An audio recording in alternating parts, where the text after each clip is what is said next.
Welcome to What's Brewing in Admissions, a roundtable podcast answering all your questions. It's everything you need to know about college. 3, 2, 1. To all of our podcasting friends, welcome to What's Brewing in Admissions. We have a very distinguished guest here on today. He's a friend of mine.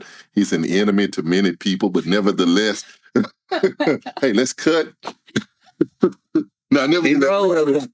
Facts is facts. Keep rolling. We're having fun on today. We have Vice President Travis Harmon with us on today, and we just want to pick your brains, man, just get some knowledge from you. And I know our podcasting viewers, they're looking to get some answers from you as well. So you want to kick it off? Yeah. And we'll ask him several questions. We'll pass it around. Well, I thought we could ask him, first off, this is Travis Harmon, and he is our Vice President of Student Services. And he kind of likes to say there's things everybody else gets to do, and then he does everything else. So, and that's a true statement for sure.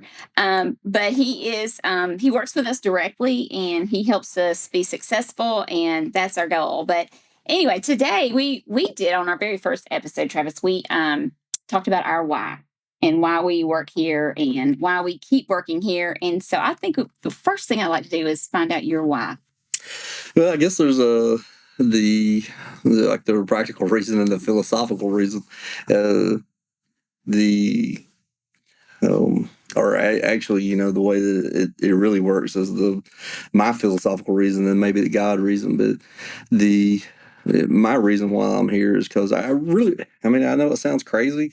I tell people this every once in a while, but I really do believe in Jesus. I mean, I really believe in this stuff that we talk about, and I really do believe that there is God, and I really believe that Jesus Christ is His Son. I really think He died for our sins. And I really do believe in the church. I think it's essential. If it was important enough for Him to die for, I think it's important enough for us to care about. So really, kind of in the hierarchical way that it works, I think that if we help the church, Paul was persecuting the church, and that apparently, didn't sit well with the Lord. And so if we help the church, maybe At least that's what it looks like. Yeah. Scripture. Right. Yeah. So, hey, what if we looked at that passage and we turn that around, and what if instead of persecuting the church, what if we were a blessing to the church? And so really what I want to do, I know it sounds cliche and trite and naive and maybe even a little silly, but really what I do is I care about church, and I want the church to grow and prosper. And I think that's what's important. So on the philosophy side, I think that, that's where I'm at. And then maybe on, like I said, maybe the practical reason that I'm here, or I think the God reason I'm here, my dad, we lived in Paragould. I was born in Paragould, Arkansas. We lived in Arkansas. My dad had the best job at Monroe Shock Absorbers. He was the only guy that had a job that he worked in air conditioner. And whatever it would have been, like 1980, he was working in the factory in an air-conditioned thing, running a computer that tested shock absorbers. And he grew up in church, fallen away, went to the military, enlisted during Vietnam, got sent to Germany to be a tank commander and test tanks and be a tank mechanic. And when he came back and started farming, working in the factory, and fell away from the church. And my mom, she was one of those moms that everybody's got that mom at the church that they get those 3 little terrible kids together and bring them to church. And my mom was doing that at Gainesville, Arkansas. And we had a preacher there named Edmund Cagle, who later in life, he started preaching just a few miles from here at where we're at now. Edmund had graduated from International Bible College, and every year the school did a campaign, and so Edmund worked with the school to get a campaign to come to Paragould, Arkansas, and knock doors. And my mom and Edmund conspired against my dad, and what they decided to do was have a student stay with us at our house. Of course, my dad was mad about that.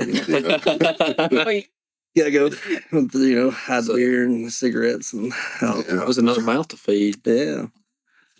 Well, so like the first night, Dad is mad about it. The second night, he goes to church, and the third night, he responds, and the fourth night, he decides he's going to be a preacher. And by the fifth day, he's out knocking doors with, taking time off work, going to knock doors. And within just a few months, man, we packed it up. We moved to Florence. I don't know. My dad graduated school here in 1984, and then we moved to Thomasville. Started church in Thomasville, moved to Illinois. Then I met my wife in Illinois, and I think, in some kind of crazy irony, how history repeats itself. Everybody wants their kid, so-and-so's son's plumbing, or, so-and-so's son's painting. I don't know why my dad, he wanted me to be a preacher, and he tricked me 100%. My dad tricked me. He said if I would do something in ministry, he'd buy me a Porsche. And so I still haven't got that Porsche. Yeah. But I think I'll come out better on the other side without it. But through those, through just, and this is the way the gospel works. It's this random, crazy happenstance that you kind of look back and you think, maybe it ain't a random, crazy happenstance. Got me. And so Edmund, having graduated here and going off and doing the thing that we do, created at least, actually I know of multiple other guys that Edmund had tremendous influence over in his life that went on to do something in ministry. I can think of several guys that he had come here. But through those series of events, we came here. My dad started working in church, and I grew up and if your dad's a plumber, you kind of know how to plumb. If your dad's a sheetrocker, you kind of know how to sheetrock, and you may not want to be a sheetrocker. But at some point in your life, I think it works out to be that way. And, in some ways, I guess I wish my dad had been a financial guru. Yeah. Maybe I'd have figured out how to play the markets. But what I saw my dad do was ministry. That's good. So, I wanted to, my wife and I, we ended up coming here to do ministry, and I hope that in some way I'm kind of doing that Edmund Cagle thing where I'm bringing a few, along, and hopefully with the school, that's exactly what we do here. Is we want the church to be better, we want it to grow. That's good. Well, Travis, let me ask you this question, man. You've been on campus for many, many years. You've witnessed a lot of people come in. You've witnessed a lot of people taking classes, a lot of people that have actually gone on into ministry. But the question that I have for you today is, what makes campus class so special? Well, I think it is that. I think it is that influence. We do. A large portion of what we do right now is through distance learning. And you absolutely, not only do we believe it, not only do I think that we proved it, our accrediting body, we were the very first people to do distance learning with the accrediting body, the national accrediting body that we have. Although we were kind of proof of concept that you can absolutely get a good education through distance learning. We've done scientific studies now that prove that you absolutely can get a good education through distance learning. However, when you come to campus, I think you get some things, you get some intangibles that you don't necessarily, and I think that it really is that influence. You can watch church online. I think you can learn something if you watch that. You can learn something from that lesson if you watch that church online. But I think that when you're there, and after church is over, the older I get, the more and more I've become convinced that church, I don't know why we do the 5 acts of worship, how we leave out fellowship. Right. I think we need to rethink these whole 5 acts of worship. But as I read Acts chapter 2, man, boy, it sure does look like fellowship. It's crazy important. And if that's true in the church, it's true in the brotherhood, it's true in the school and the education. The more that we're around each other, and when you sit in that cafeteria, you sit down shoulder to shoulder with Dr. Brothers, you sit down with Dwayne Tapscott, you sit down with, it doesn't matter if it's, Caleb Baker, or if you're sitting there with Rebecca, or if you're sitting there with Ed Gallagher, you're having those conversations. You allow yourself, you can be resistant. You can turn off the receptors, but I think you allow yourself to be influenced by those people in those times outside that classroom. That's just invaluable. I said on the last episode that I didn't want to talk about controversial topics, and here comes Travis. He's getting on that controversial train. I don't think it's controversial. I think it's definitely proven by Scripture. Yes. Well, we fellowship, David. Yeah. When it comes down, we fellowship. We believe in it. But I'll tell you, I hate to get too far afield, and I don't think it is, but you look back in your life and you tell me when you feel spiritual. And like you tell me, and I was telling one of my dear friends this the other day, we were talking about this exact same thing. I remember several years ago, now it was probably 10 years ago, but went to church that morning, sat through Sunday school class, sat through a boring sermon. I had to go preach that afternoon. I went and preached probably a boring lesson. And then I went back to church Sunday night. But then something weird happened. We had youth devotional at our house. And so we had all the youth come over to our house. It was just really special. It was dear friends. I don't know. They all came over. And this was out when I was at Pleasant Valley. I don't know. We had a big group come over the house. Everybody just ate. And then it wasn't, but it almost felt spontaneous. We had a couple of visitors there, and it almost felt spontaneous. Somebody's like, hey, let's sing some songs. We all sat in the living room. We start singing. I say, hey, so-and-so lead a prayer. And we had arranged somebody that had a devotional. And so they just started, they just opened the Bible, start talking about scripture, kick it back and forth. There was a little bit of interaction. After a little while, we concluded the discussion. We had a prayer. And after everybody left, like my head was just swimming. Like I was dizzy. I was just like, I've been church more than any human being on the face of the planet today. I got up and I was church from, dusk to dawn. But I didn't feel church until that devotion. Like I don't know what it was, but I went through all this other stuff. But it was being with those people and that thing. That's when I felt spiritual. Why is it that way? God doesn't tell us to come. He doesn't say that we need to come together to worship. You look at, the passage that we always go to talk about worship and not forsaking the assembly of yourselves together as a matter of some is, blah, blah, blah, blah. God doesn't need us to come together to worship for his part. Mm-hmm. We don't all have to be in one place to worship for his part. He wants us to come together to worship for our benefit. Yeah. And I'm going to say that that's the same thing with the school too. There's something different when you have the humility to open yourself up to be mentored and you put yourself in the place where you can really learn from other people and you can open yourself up to, not when you come arrogant thinking you got all the answers, but when you can come and you can say, hey, Coach Tab, hey, Dwayne, man, I'm teaching this on Sunday. What is this? I got this funeral I got to do. What about this? And when you open yourself up to that, man, that's a different world that I don't think you necessarily get through other forms of education. Well, I think, that was my experience too as a student. Like, once you get to that point where you just swallow your pride and you think, like, I know absolutely nothing. And you open yourself up to, taking in, these hard things to swallow and bouncing ideas off of all these other people that are around you like that. There's just something special about that. You don't get that, just anywhere. Right. I know I was talking with a guy the other day, and it's so ironic you were talking about a funeral.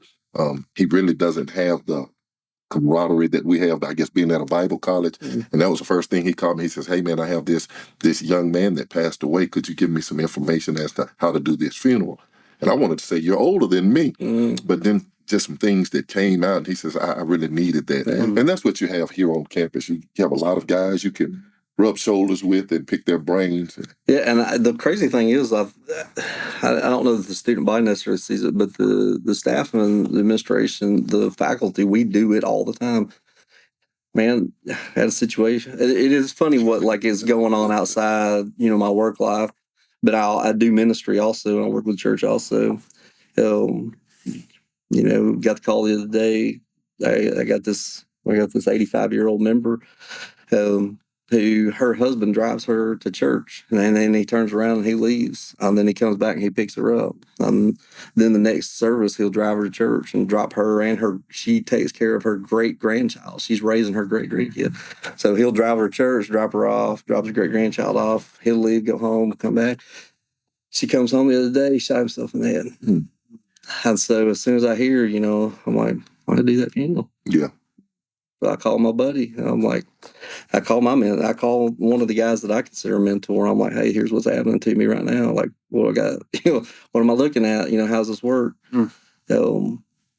So having those type of relationships, and you build those type of relationships, and I know there are guys out there. There are guys out there that call me that went to school here 10 years ago. There are guys out here that call Bill Bajents that went to school here 20 years ago, and say, "Hey, I got this happening." Building those relationships is one of the things I think is really special. That's cool. I agree. I think that is. I was going to ask that, for y'all, because you're all alumni, but for Dwayne and y'all have that longevity here, contacts that you still have. Like those are still solid friendships and solid relationships. People you can depend on. You have that. Not that you're just Christians, but that you're ministers and you've gone through the same type of training, and you know them because you went to school with them. And it bonds you in a different way when you learn together and you work together, and it's just that it's a really cool experience. And I always tell people that's one of the things when we go out and we're recruiting, it's a different thing being on campus. Yeah, I really wish when our students come to us, I really wish that they would kind of put on the learner hat and open yourself up to learning and being changed and mentored and trying to make yourself flexible. But one of the beautiful things I think is that our staff and faculty, once you move into that next area, like I've watched our faculty kind of do it. Like once you get that degree, like you're a peer. Yeah. You're a peer now, and you've developed that relationship and you've developed that friendship. And the staff and faculty, they have a tremendous amount. They know what it is, and they have a tremendous amount of respect for the work that you put in and for the effort that it's work. It's work.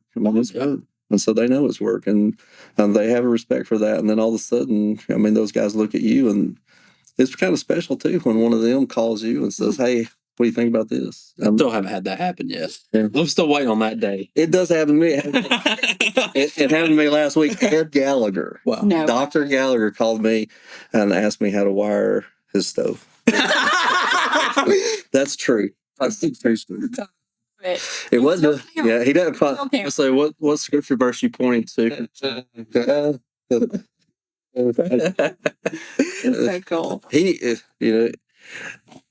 That's something that's fun too, though, because like Ed's the kind of guy who's going to give it a shot. Yeah. I don't know. They're brilliant. Ed is absolutely brilliant, but he also has a sweet humility about him.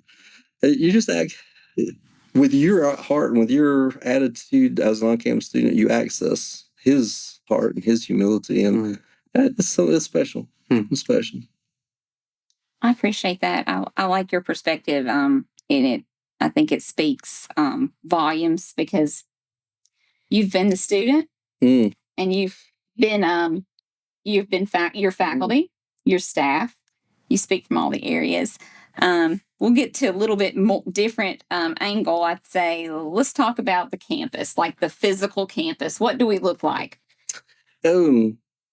Well, originally we were built as a commuter school. I think originally the way that we do classes, we were designed so that a person could actually be out doing ministry and then go to school in addition to having that background. I think it creates so much freedom for students now. So you have the ability, if you want to take 6 hours, you can clump those in one day, so you got 6 other days. And so, we got students who drive down. We got students who drive down and stay here 2 days. They get all their classes and they go home. We got students who live here on campus. I'm not sure that philosophically is the best thing, but we do everything. And so, whatever position you're in where you say, "Hey, I want to come and live there," we got you. We got a beautiful dorm. We got 36 bedrooms over there that they are absolutely beautiful dorm. We have a beautiful dorm. And so we got housing. If you want to live here, if you say, "Hey, I want to live here a couple of nights a week and then I want to drive home for the weekend," we got that handled. If you say, "Hey, I want to drive in and take class." I live in Nashville. I live in Memphis. I'm gonna drive in and take a couple classes. I'm gonna drive home that day. We can handle you. Or if you say, "Hey, I'm in Kalamazoo or Kathmandu, man, we can Zoom you over, and we can do distance learning for you. So we can meet each one of those needs. We have as far as campus goes, I mean, it kind of surprises me every time I think about it. And of course, by design, I was going to say by chance, but really it was an opportunity, another God thing probably, but I was able to buy my personal house that adjoins the campus. And a lot of times I'm in the back of the campus and I think how beautiful it is. The school, we got 57 acres here in Florence, Alabama. Florence is, the older I get, the more I realize like this, I've been all over the world, literally. I mean, I have been all over. I've done a lot of traveling, and I don't know that I've found too many places I've never found a place that's as good as Florence, Alabama.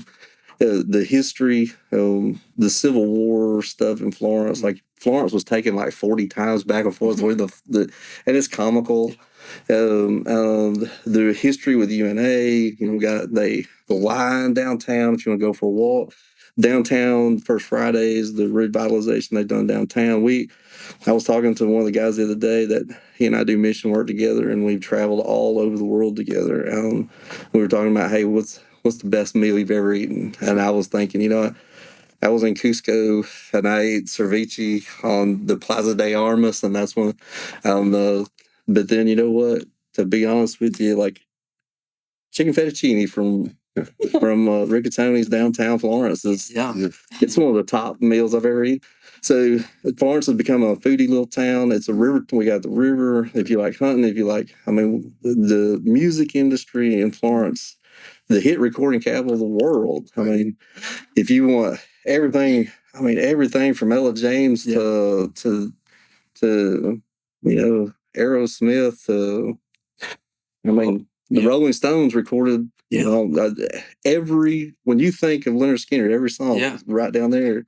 Well, funny story about that. I went on a cruise at the beginning of March, and the drummer from the band that was on the boat, he came up and talked to us one night after or in between the show in intermission, and he asked me, he said, "Where are you from?" And I said, "Well, I'm from Alabama." He said, "Sweet home, right?" I said, "Yeah, actually, you don't know how sweet home it is. Right? We're literally right up the road from where that was recorded." Well, crazy. Like I was telling somebody else this today too. Like we get more rain here than it really does. Like it's not more days of rain, but we get more average rainfall in this little circle in the country. And therefore, we have lakes and rivers and streams everywhere. If you want world-class fishing, it's right here. Florence has a couple world-class canoe/kayak runs, but I was blown away to find out that Alabama is one of the world-class kayaking destinations. It really is. If you like whitewater, you wouldn't think, hey, Florence, Alabama, whitewater. World-class off-road. There are 2 or 3 things in here that we got world-class off-road stuff if you like Jeeps or Razors or bikes or whatever it is. And so, we live in this little community here that is really neat. And then the microcosm within the microcosm, the church is just so incredibly strong in this area. I'd always heard, and I think if you look in the book, the Church of Christ in the United States, they used to break it down by county, and there was a time where per capita we had more members of Church of Christ in Lauderdale County than anywhere in the world. So the strength of spirituality around here, the physical beauty around here, the opportunities in Florence, and then again the microcosm within the microcosm on the campus. We have the facilities that we need. We had a beautiful little campus situated in Florence, Alabama, with opportunity. If you want opportunity for recreation, if you want opportunity for spiritual growth among the church, or if you want opportunity for intellectual and spiritual growth. We talked about how special of a place Florence is. We talked about how special of a place Heritage is, and I think we all unanimously agree that this is a very special place. It is. So, I guess the last question we've got for you today is, how would someone know if they're fit for us? Well, really what if you want to make a difference in the world, if you want to positively affect change in the world, I mean, I think that you're on the right track. Jim Collins, when I came here, he always said he recruited me. I called him and said, I'm coming. I'm about to say, mine's the same way. I think he convinced me that he recruited me. So, yeah. That's fun. So I give him the credit. Okay, yeah. He worked your No, he didn't. Well, I mean, obviously, I knew about the school maybe before he did, but so I mean, like you say, I was a child of a student here. I was a student here. I was a grad student here, employee here. So that when Jim, he used to have a saying where he would say, "If you can do anything else and be happy, do that." And really, it's kind of one of those tricky, gimmicky, fun things to say or think, but really it's supposed to cause this little mental train wreck in you that you try to figure out that puzzle. And if you can be happy being a welder because you don't have that fire in you that makes you want to do ministry, man, you might want to stay. Welding's a good noble. If you're a farmer, that's a great noble profession, man. There's nothing, you can go to heaven, man. There's nothing wrong with that. But there are people out there who, they are burdened with the responsibility that they feel that's been placed upon them to answer that call. I think if you are one of those people who what you really want to do is you want to be a blessing to the church, and you really want to care about the church, then you could be a good fit. I used to, there's when I became a recruiter, I developed my own little lines like that, and I would tell these guys that people who you want to do ministerial counseling, guys and gals, you want to do mission work, you want to be a Bible class teacher, you want to work in Christian education, whatever the deal is, you want to affect that change, then this might be the place for you, and this might be the fit for you. If yeah. One my little thing as a recruiter, I would say, is most of those guys, you're going to go to church. You're going to go to church, and so and if you go to church, they're going to ask you to do Bible class, and if you go to church, they're going to ask you to do this, and if you're going to go to church, you're probably going to have to preach every once in a while. And so if that's who you are, then what if you just did that full time? Mm-hmm. What if you just didn't have to have the job on the other side, or if you want a good job, let me tell you, the best job in America would be like a consultant. Somebody just pays you to hear what you think about things, and they just pay you to give them advice, and they just pay you to be there and help walk them through problems. There's another word that we use in the church. We call that guy preacher or minister. Yeah. Ain't a bad job. And right now we're in a situation right now where you absolutely can make a good living. Not only can you change the world, not only can you satisfy that hunger within yourself to do good and minister to other people, but you can also provide a good living for your family. Okay. Absolutely. You said something there that was slightly controversial that I would like to point out. You talked about, it being a call. I think you're absolutely right in saying that, and I think we're scared sometimes to talk about it in those terms. That this truly is a calling. It truly is a calling, and to that responsibility that you're talking about, that people like us feel to take on. I don't think there's a calling, a greater calling. Yes. And if you're listening to this and you're feeling that pull, you're feeling that burden, you're feeling that call, pick up the phone. Yeah. Answer it. Well, it is funny that we shy away from that terminology, but only in theological circles. I used to be a full-time certified law enforcement officer too. Almost without exception, almost every police officer I ever worked with, they felt a call to be a police officer. And then, all those first responders, those guys, it's not like they just woke up and be like, I think I'm going to be a fireman. I think I'm going to drive an ambulance and work as an EMT. There's something inside some people that call them to service that just like, that hurts them if they don't do the thing. It is that passion, and that, you know, that word carries with the idea of punishment. Like it hurts if you don't. And I think almost everybody I worked with very few exceptions on the police department, like there was a, you know, for whatever it was, like there was a passion to answer that call to be a police officer. There's a passion to answer that call to be an EMT. And if you know EMTs or you know volunteer firemen, and those volunteer firemen, like there's a passion for that service.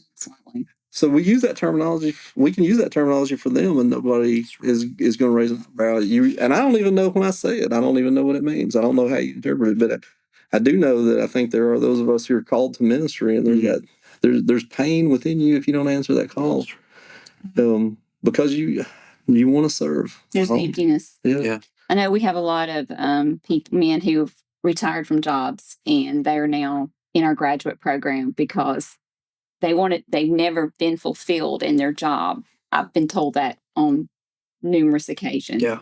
Because they have always had that burning inside of them, and they did the thing that supported their family. But they're now at the point in their time in their life, they're like, I can do this now, and I want to do that. And I feel like, what is that? What is that little feeling, that not the little feeling, the feeling that never goes away? You're a grown person, you know, you've lived through a career, you've raised your kids, and you say, I still want to do this thing. And that's, what else is that? I say, and like Travis said, you know, we're living in one of the most interesting time periods ever. I mean, maybe not ever, but you know, you truly can support your family as a minister now. You know, and you don't have to worry about it. I think that people are seeing a need to take care of the minister now. Yeah. I'm actually a little concerned that we're going to swing to the point that like it's becoming supply and demand.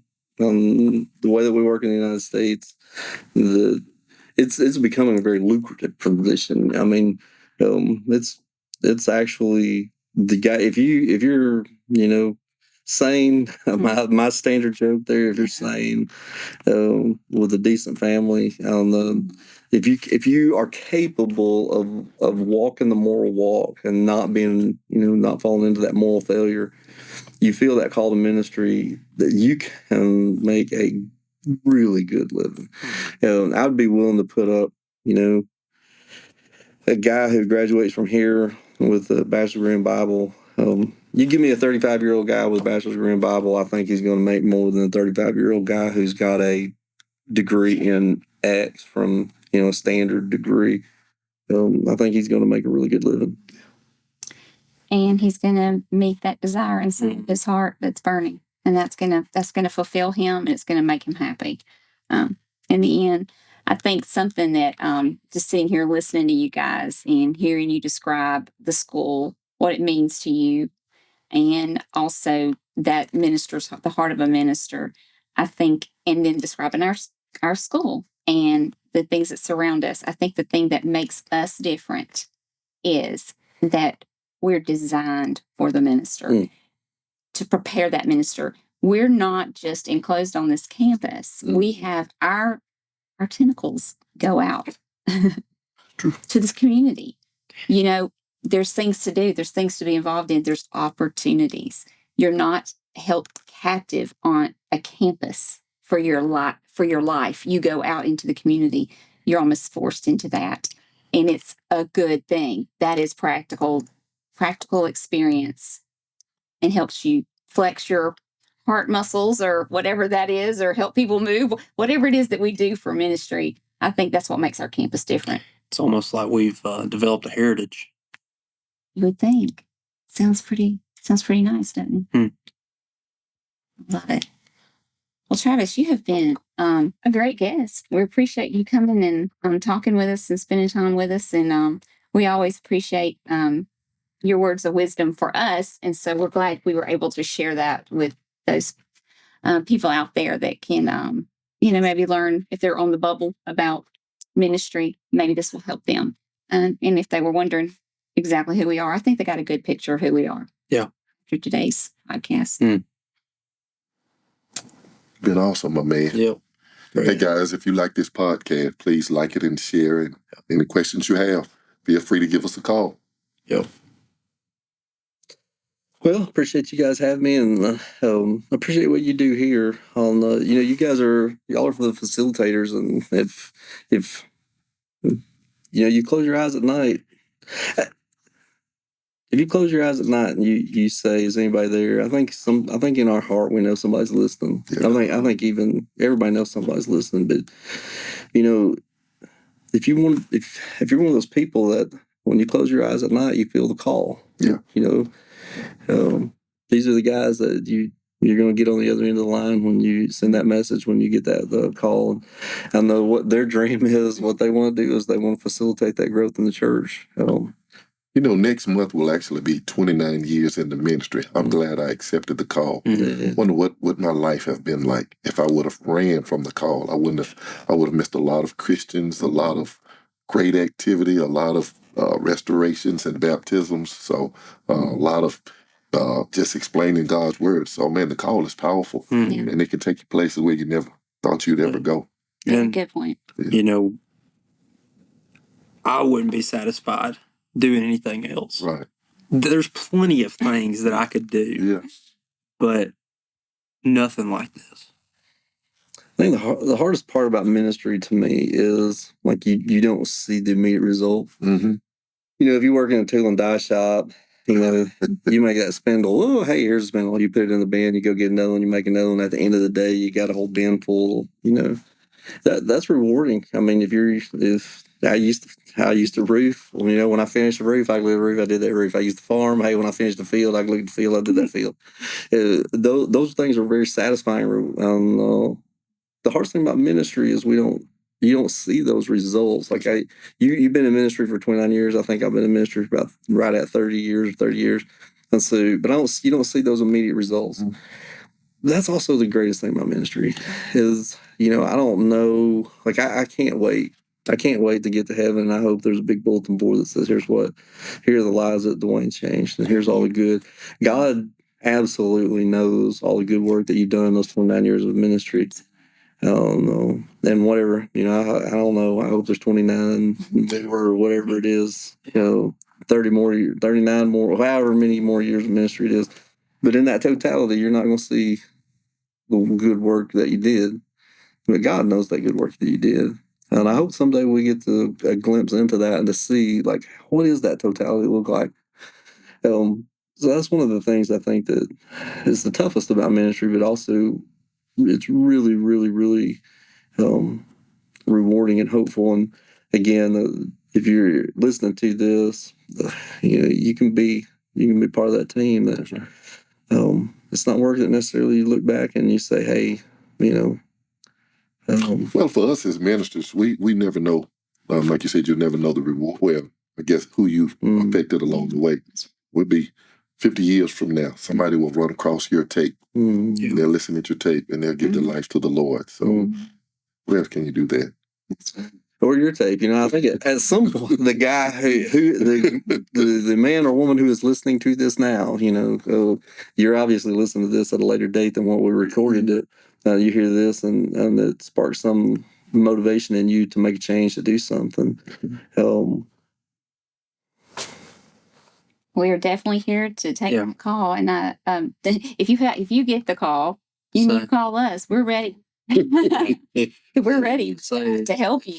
Your internal phone is ringing. Answer it. Well, I guess we'll go ahead and we'll wrap this episode up. We'll see y'all next time. Travis, thank you again for sitting in with us, and give us a follow, a share, a like, whatever you can give us in podcast land. And anytime you're in the area, man, stop by and share some more wisdom with us. That's right. We'd love to have you. That's right. Hey, guys. See y'all. Peace. Thanks for joining us for this week's podcast. For more information, go to hcu.edu and remember to like, comment, share, and subscribe.